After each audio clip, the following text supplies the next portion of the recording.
Jake Tapper's show is absolutely tanking. And yesterday when I was talking about Stelter, I was making the point, and I've made this several times, this idea of, do we have to talk about these people anymore?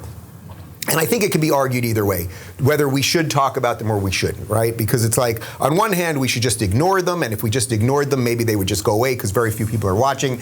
And on the other hand, they have this very incestuous, I would say insidious relationship with all the websites and big tech, so it always seems that their influence is a lot bigger than it is, so we should call them out for the nonsense. So Jake Tapper, who really was a decent journalist, and I suspect is probably a decent guy, but you end up working at CNN, and it's like they give you a lobotomy once you're there. Well, his show, The Lead with Jake Tapper, it is just tanking in the ratings. We've got some quotes here from Fox News. CNN's The Lead with Jake Tapper has shed a staggering 75% of its audience since the liberal network experienced a January spike in viewers. Tapper's program averaged 2.8 million viewers in January, but settled for only 706,000 in the 4 p.m. Eastern time slot from May 31st through June 23rd, losing 3/4 of its audience in the process.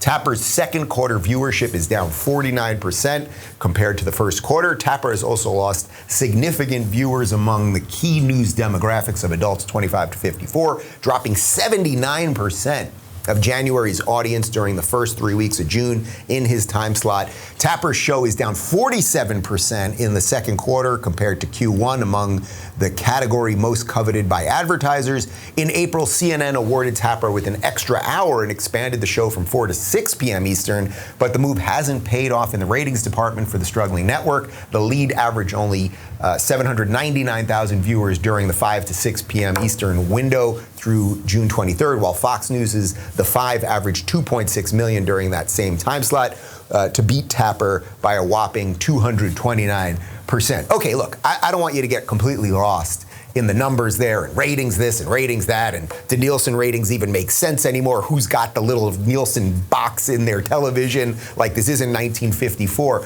But there's a wider issue here, which is, what are people paying attention to, and why are they paying attention to it, and when are they paying attention to it? So why were Jake Tapper's ratings really great in January? Let me think for a second. Guys, was there something happening in early January? Was there some sort of fraudulent second impeachment and a whole thing where there was a guy wearing horns in the Capitol and something? It was like an episode of The Simpsons. Yeah, these people need Donald Trump. Donald Trump became God to these people. He became the center of the universe to these people. And without Donald Trump, nobody wants to watch their drivel. Nobody wants to watch their Democrat propaganda. And Tapper is now suffering because of that. And the fact that they gave him an extra hour, and that didn't help. And the funny thing is, when I, in good times, when the country is open and I go around and I speak and I go to colleges, when I give talks, and I obviously talk about cable news a lot and censorship and all of these things, CNN is the punchline. I don't even need a joke. I just say CNN, the kids start laughing, because it's so ridiculous to them. So this is really interesting. And if you wonder why suddenly people are starting to talk about Trump again, we're going to get to Bronze Al Gore in just a second. If you wonder why they're still talking about Trump and why they can't let the insurrection that nobody brought a gun to, that was over in an hour, why they can't let it go, it's because of Orange Man. They need him. If this was Brokeback Mountain, that would be Jake Gyllenhaal saying to, what's his name? Who was the Joker in Heath Ledger? Saying to Heath Ledger, I can't quit you. I think he said it to him. Who said I can't quit you to the other? Who said it? I think it was Jake Gyllenhaal. Yeah, Jake Gyllenhaal said to Heath Ledger, I wish I could quit you, or something like that. He wanted to quit him. You know what I mean? It wasn't easy to be gay back in the mountains back then, okay? And that's the relationship that these people have with Donald Trump. They wish they could quit him, but they can't quit him because they love him and they need him and they want to sleep with him.